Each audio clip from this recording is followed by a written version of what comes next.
ചൈനയിലൂടെയുള്ള ഈ സഞ്ചാരത്തിൽ ഉൾനാട്ടിലെ ഒരു വനപ്രദേശത്തു കൂടിയാണ് കാർ ഓടുന്നത് എന്ന് നിങ്ങൾ കരുതിയാൽ തെറ്റി. ചൈനയിലെ ഗോൺചോ എന്ന ഏറ്റവും സുപ്രധാനമായ ഒരു നഗരത്തിനകത്തുകൂടിയാണ് ഈ ഓടുന്നത്. നഗരത്തിലെ എയർപോർട്ടിൽ നിന്ന് സിറ്റിയിലേക്ക് പോകുന്ന വഴിയുടെ രണ്ടു വശവും വനമാണെന്ന് നമുക്ക് തോന്നും. അത്ഭുതപ്പെടുത്തുന്ന കാഴ്ചകളുമായാണ് ചൈനയിലെ ഓരോ നഗരവും നമ്മുടെ മുൻപിലേക്ക് എത്തുന്നത്. മലയാളിയായ എൻ്റെ സുഹൃത്ത് സലാമിൻ്റെ കാറിലാണ് യാത്ര. സലാമാണ് എൻ്റെ ഇവിടുത്തെ ആതിഥേയൻ. വളരെ മനോഹരമായ 6 വരി പാതകൾ കാണാം. മലകളെ തുരന്ന് ടണലുണ്ടാക്കുന്നത് ചൈനക്കാർക്ക് ഒരു വലിയ വിനോദം തന്നെയാണെന്ന് പറയാം. എവിടെ മലയുണ്ടോ അതിനെ തുരന്ന് ടണൽ പണിയുക എന്നതാണ് ഇപ്പോൾ ചൈനയിലെ ഒരു ട്രെൻഡ്. ടണൽ കടന്നു ചെല്ലുമ്പോൾ ഗോൺചോ നഗരത്തിന്റെ ഒരു വിദൂര കാഴ്ച നമുക്ക് ലഭിക്കുന്നു. അപ്പാർട്ട്മെന്റ് സമുച്ചയങ്ങൾ, അങ്ങകലെ ആകാശം മുട്ടെ ഉയർന്നു നിൽക്കുന്ന ഗോപുരങ്ങൾ. കാന്റൺ ടവർ എന്നറിയപ്പെടുന്ന ഒരു ഗോപുരം നിഴൽ പോലെ ഇടതുവശത്ത് കാണാം. അതിന്റെ മുകളിൽ ഞാൻ പണ്ടൊന്ന് കയറിയതാണ്. 10 വർഷം മുൻപാണ് ഞാൻ ഗോൺചോയിൽ ഇതിനു മുൻപ് വന്നത്. ആ 10 വർഷം കൊണ്ടുണ്ടായ മാറ്റങ്ങൾ അത്ഭുതകരമാണ്. അതിഗംഭീരമായ അടിസ്ഥാന സൗകര്യങ്ങൾ. അതിനും ഒരു 5 വർഷം മുൻപും ഞാൻ ഇവിടെ വന്നിട്ടുണ്ട്. അതായത് ഗോൺചോയിൽ ഞാൻ ഏറ്റവും ആദ്യം വരുന്നത് 15 കൊല്ലം മുൻപാണ്. അന്നും അതിഗംഭീരം തന്നെയായിരുന്നു ഗോൺചോ. ചൈനയുടെ ഗ്വാങ്ഡോങ് എന്ന പ്രവിശ്യയുടെ തലസ്ഥാനമാണ് ഗോൺചോ. 1.25 കോടിയിലധികം ആളുകൾ വസിക്കുന്ന ഒരു പ്രവിശ്യയാണിത്. ഞങ്ങൾ ഇവിടുത്തെ ഷൂജിയാങ് ന്യൂ ടൗൺ ഏരിയയിലേക്കെത്തി. ഷിപ്പായി ഈസ്റ്റ് റോഡാണിത്. ഇവിടെ ഒരു ഹോട്ടലിലാണ് ഞാൻ മുറിയെടുത്തിരിക്കുന്നത്. ഈ കെട്ടിടത്തിന്റെ മുകൾ നിലയിലാണ് ഹോട്ടൽ. ഓസോട്ടൽ സ്മാർട്ട് എന്ന ഹോട്ടലാണ്. ഓസോട്ടൽ സ്മാർട്ടിലേക്ക് കയറി ചെല്ലുന്നിടത്ത് കുറെ വാണിജ്യ സ്ഥാപനങ്ങളുണ്ട്. 5-ാം നിലയിലാണ് റിസപ്ഷൻ. അത്ര പ്രൗഢഗംഭീരമൊന്നുമല്ല, പക്ഷേ നല്ല ഹോട്ടലാണെന്ന് ഞാൻ ബുക്ക് ചെയ്തപ്പോൾ മനസ്സിലായിരുന്നു. ഇവിടെ തന്നെ ഹോട്ടൽ ബുക്ക് ചെയ്യാൻ ഒരു കാരണമുണ്ട്. ഇതിനടുത്ത് തന്നെയാണ് കാന്റൺ ട്രേഡ് ഫെയർ നടക്കുന്ന സ്ഥലം. ഇവിടെ നിന്ന് ട്രേഡ് ഫെയർ നടക്കുന്നിടത്തേക്ക് എല്ലാ ദിവസവും ഫ്രീ ബസ് സർവീസ് ഉണ്ട്. ഞാൻ മുറിയിലേക്ക് നടന്നു. 12-ാം നിലയിലെ 18-ാം നമ്പർ മുറി. നല്ല മുറിയാണ്. എല്ലാ സൗകര്യങ്ങളുമുള്ള വിശാലമായ മുറി. ഇതിന് ഏതാണ്ട് 5000 രൂപയ്ക്ക് മുകളിലാണ് ഒരു ദിവസത്തെ വാടക. കാന്റൺ ഫെയർ നടക്കുന്ന സമയത്ത് ഇവിടെ അതൊരു കുറഞ്ഞ നിരക്കാണ്. നഗരത്തിന്റെ ഏറ്റവും പ്രധാന ഭാഗത്താണ് ഈ ഹോട്ടൽ എന്നതാണ് മറ്റൊരു ആകർഷണം. ഇവിടെ നിന്ന് നോക്കുമ്പോൾ ഗോൺചോയിൽ ജനം തിങ്ങി വസിക്കുന്ന തേനീച്ചക്കൂടുകൾ പോലുള്ള അപ്പാർട്ട്മെന്റുകളുടെ ഭാഗമാണ് കാണുന്നത്. ഒന്ന് കുളിച്ച് ഫ്രഷായി വസ്ത്രം മാറി പെട്ടെന്ന് തന്നെ താഴേക്ക് ചെന്നു. സലാം കാത്തു നിൽക്കുന്നുണ്ടായിരുന്നു. സലാമിന്റെ കാറാണ് ആ കിടക്കുന്നത്. നമ്മുടെ വെൽഫെയർ പോലുള്ള ഗംഭീരമായ ഒരു ആഡംബര വാഹനമാണ്. അതിൽ ഡ്രൈവറുമുണ്ട്. ഞങ്ങൾ ചെന്ന് കാറിൽ കയറി. ഇപ്പോൾ നേരം 2 മണി കഴിഞ്ഞിരിക്കുന്നു. നഗരത്തിലെ കുറെ കാഴ്ചകളിലേക്ക് ഇന്ന് തന്നെ പോകണം. ഒട്ടും സമയം കളയേണ്ടെന്നാണ് തീരുമാനം. വമ്പൻ ഒരു വാണിജ്യ നഗരമാണ് ഗോൺചോ. കാന്റൺ എന്ന പ്രവിശ്യയിലെ പ്രധാന നഗരം. ഗംഭീരമായ അടിസ്ഥാന സൗകര്യങ്ങൾ, പല നിലകളിലായി പാതകൾ. ചൈന കാണാത്ത ഒരാൾക്ക് സങ്കല്പിക്കാൻ കഴിയുന്നതിനപ്പുറമാണ് ഇവിടുത്തെ സംവിധാനങ്ങൾ. അമേരിക്കയെ അല്ലെങ്കിൽ വികസിതമായ യൂറോപ്യൻ രാജ്യങ്ങളെ ഞെട്ടിക്കുന്ന മട്ടിലുള്ള ഇൻഫ്രാസ്ട്രക്ചർ ഫെസിലിറ്റികളും വളർച്ചയുമാണ് ഇവിടെ. ഓരോ നഗരത്തിലും അതിഗംഭീരമാണ് എല്ലാ സംവിധാനങ്ങളും.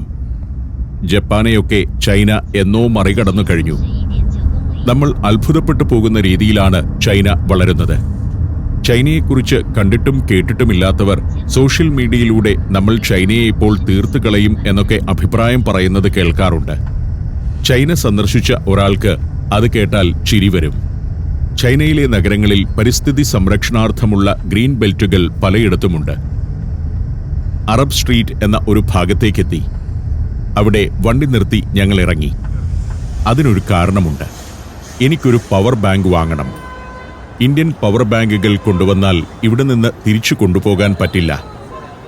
ധാരാളം ടർക്കിഷ് റെസ്റ്റോറന്റുകൾ ഉള്ള ഒരു ഭാഗമാണിത്. ചെറുകിട കച്ചവടക്കാർ പലരും അങ്ങുമിങ്ങും നടക്കുന്ന ഒരു തെരുവ്. അനധികൃത കച്ചവടം നടക്കുന്ന ഒരു സ്ഥലമെന്നും പറയാം. ഡോളർ കൊടുത്താൽ അത് ചൈനീസ് യുവാനായി മാറ്റിത്തരുന്നവർ ധാരാളമുണ്ടിവിടെ.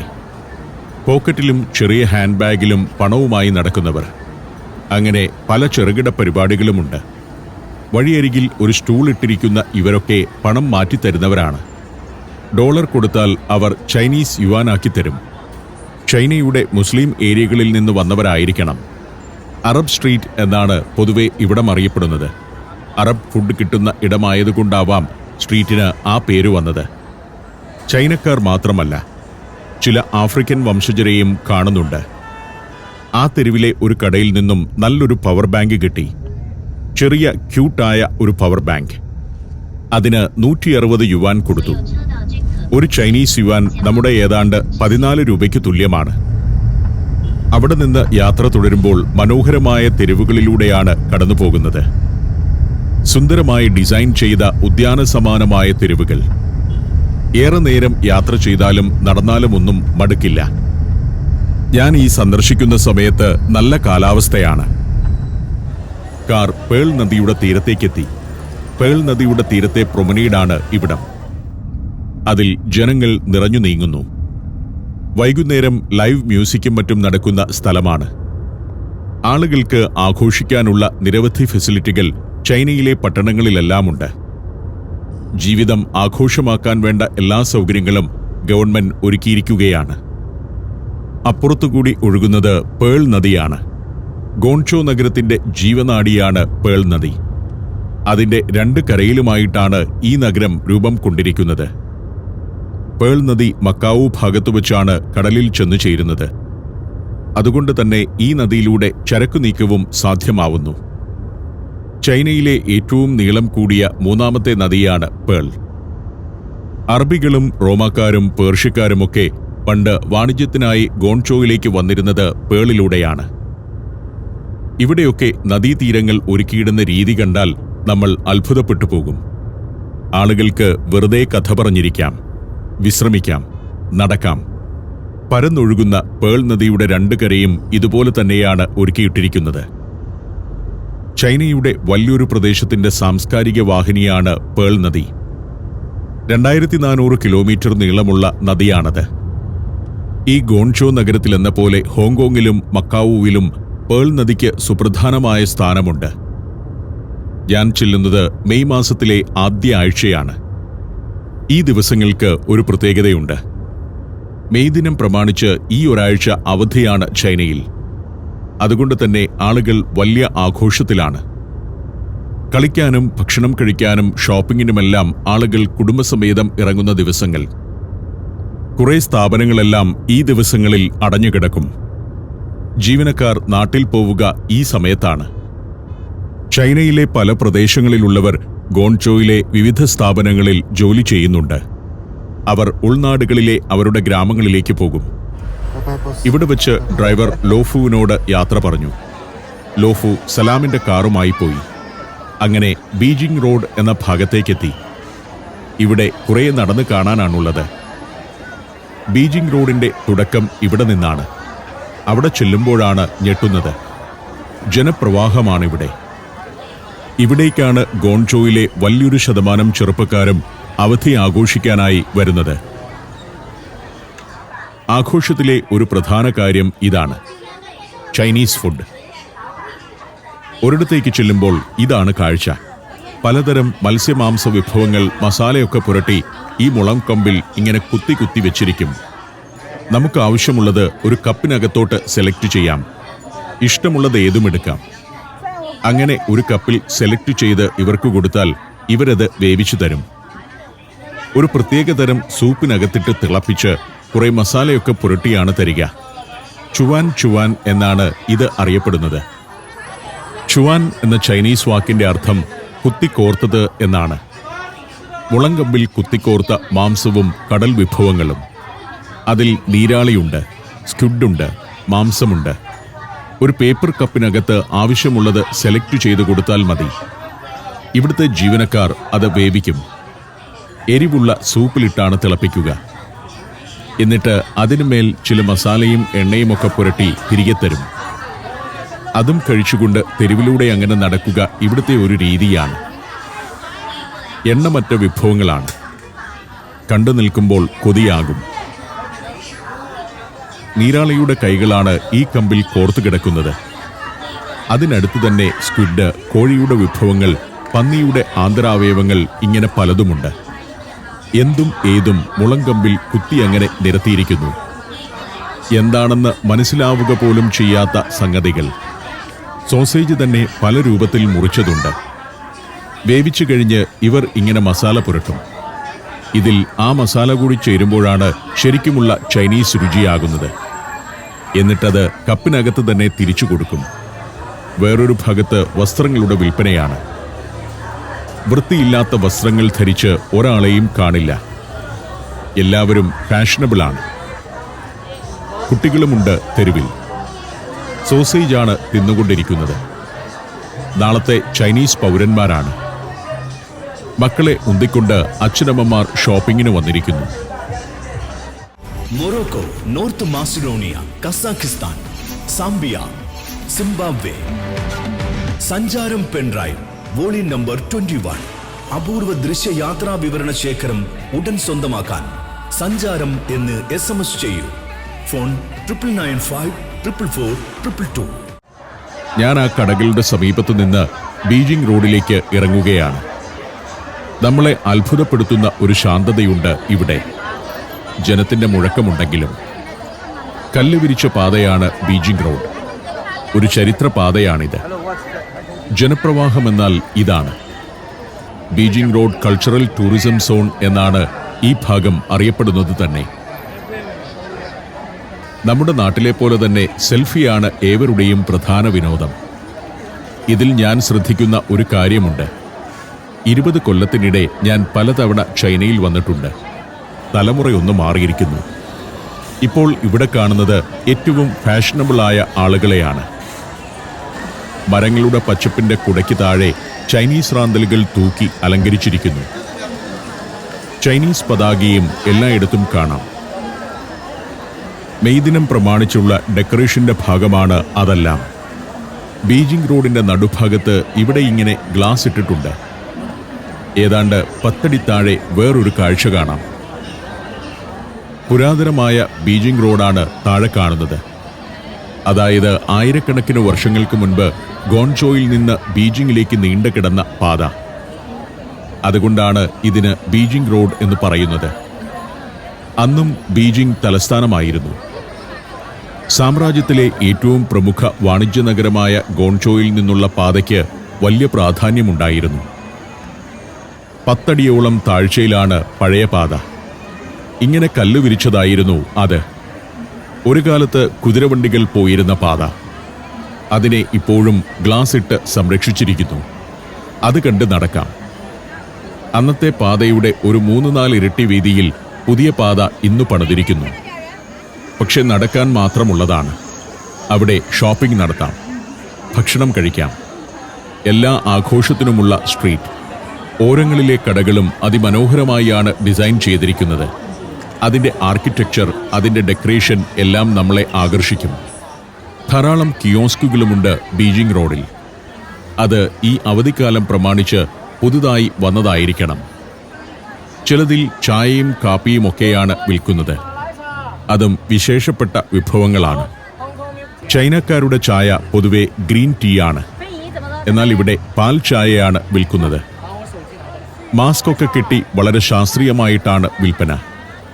ഇത്രയും കടുപ്പത്തിൽ ചൈനക്കാർ ചായ കുടിക്കുന്നത് ഞാൻ ആദ്യമായിട്ടാണ് കാണുന്നത്. ചായസഞ്ചിക്കകത്തുകൂടി പാത്രത്തിലേക്ക് പിന്നെയും പിന്നെയും അങ്ങോട്ടും ഇങ്ങോട്ടും ഒഴിച്ച് അതിൻ്റെ കടുപ്പം കൂട്ടിക്കൊണ്ടിരിക്കുന്നു. ഞാൻ ഫ്ലൈറ്റിൽ നിന്ന് ഭക്ഷണം കഴിച്ചതാണ്. ക്ഷീണവും ചെറിയൊരു ഉറക്കവുമൊക്കെയുണ്ട്. ഈ ചായ കണ്ടപ്പോൾ ഒരു ഉന്മേഷമായി. പോരട്ടെ 2 ചായ എന്ന് പറഞ്ഞു. നിങ്ങൾക്ക് 2 പേർക്ക് ഒരു ചായ മതിയാകുമെന്നാണ് കടക്കാരി പറയുന്നത്. ഇവിടുത്തെ ഏറ്റവും ചെറിയ കപ്പ് പോലും വളരെ വലുതായിരിക്കും. കണ്ടൻസ്ഡ് മിൽക്കാണ് ഈ ടിന്നിനകത്ത്. സാധാരണ ഇവർ പാലൊഴിച്ച് ചായ കുടിക്കാറുള്ളതല്ല. പുതിയ കാലത്തെ ഒരു ട്രെൻഡായിട്ടായിരിക്കണം പാൽ ചായ വിൽക്കുന്ന ഇത്തരം കടകൾ വന്നിരിക്കുന്നത്. കപ്പെടുത്ത് കുറച്ച് പഞ്ചസാരയിട്ട് അതിലേക്ക് ഒരു പാത്രത്തിൽ നിന്ന് ഒരു തവി പാലൊഴിച്ചു. എന്നിട്ടാണ് ചായസഞ്ചി ഇരിക്കുന്ന പാത്രത്തിൽ നിന്ന് കടുപ്പമേറിയ ചായ ഒഴിക്കുന്നത്. കേരളത്തിലെ ചായക്കടകളിൽ പണ്ട് കിട്ടുമായിരുന്ന തരം ഒന്നാന്തരം ചായയാണ്. ഒറ്റ കപ്പ് എന്ന് പറയുന്നത് ഞങ്ങൾക്ക് 2 പേർക്ക് കുടിക്കാനുള്ളതുണ്ട്. അതുകൊണ്ട് ഞങ്ങൾ 1 കപ്പും കൂടി വാങ്ങി ചായ 2ആക്കി. ഗംഭീര രുചിയുള്ള ചായ. സലാമും അത് ആസ്വദിച്ച് കുടിക്കുന്നുണ്ട്. എത്രയോ വർഷങ്ങളായി എൻ്റെ നല്ലൊരു സുഹൃത്താണ് സലാം. ഇദ്ദേഹം നാട്ടിൽ വരുമ്പോഴെല്ലാം ഞങ്ങൾ കാണാറുണ്ട്. എന്നെ ഇങ്ങോട്ട് ക്ഷണിക്കാറുമുണ്ട്. വീണ്ടും നടന്നു. ഇരുവശത്തേക്കും ജനം ഒഴുകുകയാണ്. ആയിരക്കണക്കിന് ആളുകൾ. ഇന്ത്യ എന്ന് പറഞ്ഞാൽ എന്തോ അവികസിത നാടാണെന്നുള്ള ഒരു തോന്നലാണ് ചൈനക്കാർക്ക്. ഞാൻ ചൈനക്കാരുമായി സംസാരിക്കുമ്പോൾ പലരിൽ നിന്നും കിട്ടുന്ന വിവരങ്ങളാണിത്. ഗ്രാനൈറ്റ് വിരിച്ച നിലം, എല്ലായിടവും നല്ല വൃത്തിയോടെ കിടക്കുന്നു. ഞാൻ പലപ്പോഴും ചിന്തിക്കുന്ന ഒരു കാര്യമുണ്ട്. ജനത്തിൻ്റെ ക്വാളിറ്റിയെക്കുറിച്ചാണത്. ഇവിടെ നോക്കൂ, വൃത്തിയുള്ള വസ്ത്രം ധരിക്കാത്ത ഒരാളെയും എവിടെയും കാണില്ല. വഴിയരികിൽ ഇങ്ങനെ ചിലത് വിൽക്കാൻ വെച്ചിട്ടുണ്ട്. പന്താണെന്നാണ് ആദ്യം ഞാൻ വിചാരിച്ചത്. ഇതൊരു ഭക്ഷണ വസ്തുവാണ്. ഒരു തരം ജെല്ലി. പ്രത്യേകതരം പ്ലാസ്റ്റിക് പാത്രത്തിനകത്ത് വെച്ചിരിക്കുന്ന പല ടേസ്റ്റിലുള്ള ജെല്ലി. അതിങ്ങനെ പിളർന്നെടുത്ത് പ്ലേറ്റിൽ ഇട്ടുതരും. അത് തിന്നുന്നത് ഇങ്ങനെയാണ്. പല ഫ്രൂട്ട്സിൻ്റെ ജെല്ലികളാണിത്. എന്തുമാത്രം ഭക്ഷ്യവിഭവങ്ങളാണ് ചൈനയിൽ. വെജും നോൺ വെജുമെല്ലാമുണ്ട്. വഴിയോര റെസ്റ്റോറൻറ്റുകളുടെ ക്വാളിറ്റി തന്നെ നമ്മളെ ഞെട്ടിക്കും. ഈ നടക്കുന്ന ആളുകളും ഇവിടുത്തെ ജീവിത സൗകര്യങ്ങളുമൊക്കെ നമ്മെ അത്ഭുതപ്പെടുത്തുന്നത് തന്നെയാണ്. നമ്മിൽ പലരും ചിന്തിക്കുന്നത് ചൈനയിൽ സ്വാതന്ത്ര്യമില്ല, കമ്മ്യൂണിസത്തിൻ്റെ കടുംപിടുത്തമാണ് എന്നൊക്കെയാണ്. അത് പൂർണ്ണമായും ശരിയല്ല. ഇവിടെ ആഘോഷിക്കാൻ ഇഷ്ടം പോലെ കാര്യങ്ങളുണ്ട്. ഒരു ചൈനക്കാരനെ ഇന്ത്യയിൽ കൊണ്ടുവന്നാക്കിയാൽ 10 ദിവസത്തിൽ കൂടുതൽ അവൻ ഇവിടെ നിൽക്കില്ല. ചൈനയിലെ നിലവാരവും സൗകര്യങ്ങളുമായി തൽക്കാലം നമ്മുടെ നാട്ടിലെ സൗകര്യങ്ങൾക്കും നിലവാരത്തിനും യാതൊരു താരതമ്യവുമില്ല എന്നത് തന്നെ കാരണം. അത് ചൈനയിലൂടെ സഞ്ചരിച്ചിട്ടുള്ളവർക്കറിയാം. രാഷ്ട്രീയ സ്വാതന്ത്ര്യമില്ലായ്മ എന്നൊക്കെ പറയുന്നത് ഇവിടെ പരിമിതമായൊരു കാര്യമാണ്. അതിനെക്കുറിച്ച് പുതിയ തലമുറയൊന്നും ചിന്തിക്കുന്നു പോലുമില്ല എന്നതാണ് കാര്യം. നമ്മുടെ ചെറുപ്പക്കാർക്ക് രാഷ്ട്രീയത്തിലുള്ള ഒരു താല്പര്യമില്ലായ്മയുണ്ടല്ലോ, അതുപോലെ തന്നെയാണ് ചൈനയിലും. അവർക്ക് എല്ലാ സൗകര്യങ്ങളും ഗവൺമെൻറ് കൊടുക്കുന്നുണ്ട്. നല്ല എൻ്റർടൈൻമെൻറ്റ് ഫെസിലിറ്റികളുണ്ട്. ഇതുപോലുള്ള ഷോപ്പിംഗ് സ്ട്രീറ്റുകളുണ്ട്. അവർക്ക് രാഷ്ട്രീയത്തെക്കുറിച്ച് ചിന്തിക്കേണ്ട കാര്യം പോലുമില്ല. രാഷ്ട്രീയം വേറെ ചിലരുടെ ജോലിയാണ്. അവർ ആ ജോലി ചെയ്യുന്നു. ലോട്ടറിയാണ് ഇവിടെ വിൽക്കുന്നത്. സ്ക്രാച്ച് ലോട്ടറി, ചുരണ്ട് ലോട്ടറി എന്ന് നമ്മൾ പറയില്ലേ, അതുതന്നെയാണിത്. നല്ല തിരക്കുണ്ട് കടയിൽ. ആൾക്കാർ ലോട്ടറി വാങ്ങി ചുരണ്ടിക്കൊണ്ടിരിക്കുന്നു. 5 യുവാനും 10 യുവാനുമൊക്കെ കൊടുത്ത് ഒരു സ്ക്രാച്ച് ലോട്ടറി വാങ്ങാം. എന്നിട്ട് ചുരണ്ടാം. ചിലപ്പോൾ സമ്മാനമായി ആയിരങ്ങളാവും കിട്ടുക. ധാരാളം പേർക്ക് കാശു പോകുമെന്നത് വേറെ കാര്യം. പലതരം ലോട്ടറിയുണ്ട്. ഗുവാ ഗുവാ ലേ എന്നാണ് ഈ ലോട്ടറിക്ക് പറയുന്നത്. പല നിറത്തിലും വലിപ്പത്തിലുമുള്ള സ്ക്രാച്ച് കാർഡുകൾ.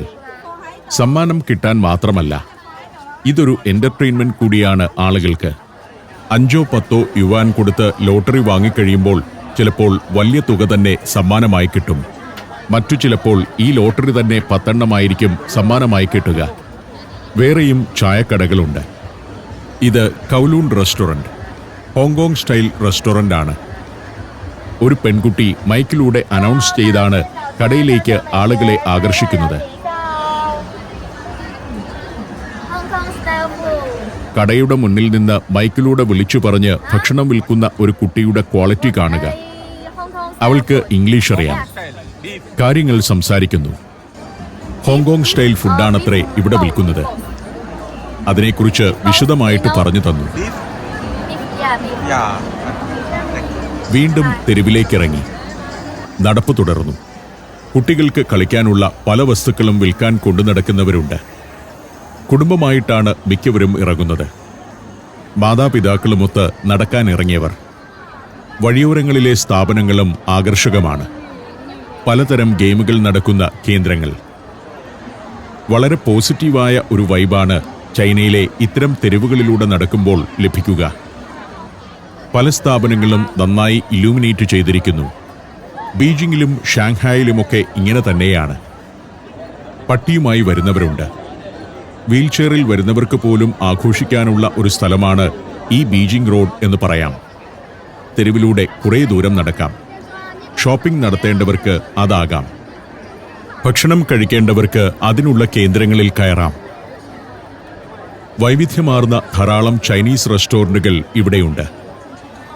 ഇങ്ങനെ ചില സ്ഥലങ്ങളിൽ വേലിക്കെട്ടിനകത്ത് പോലീസുകാർ ആളുകളെ നിരീക്ഷിച്ചുകൊണ്ടിരിക്കുന്നുണ്ടാകും. അതുകൊണ്ട് തന്നെ ക്രമസമാധാന പ്രശ്നമൊന്നും ഉണ്ടാകുന്നില്ല. 1-2 പോലീസുകാരെ വേലിക്കകത്തുള്ളൂ. വീണ്ടും നടന്നു. മരങ്ങളിൽ ചൈനീസ് റാന്തലുകളുടെ കുലകൾ തൂക്കിയിട്ട് ആഘോഷത്തിന്റെ മൂഡ് ഒന്നുകൂടെ കൊഴുപ്പിക്കുന്നു. ജനങ്ങൾ പ്രവഹിക്കുകയാണ്. ആ പോസിറ്റീവ് എനർജിയിലൂടെ ഞാനും സഞ്ചാരം തുടർന്നു.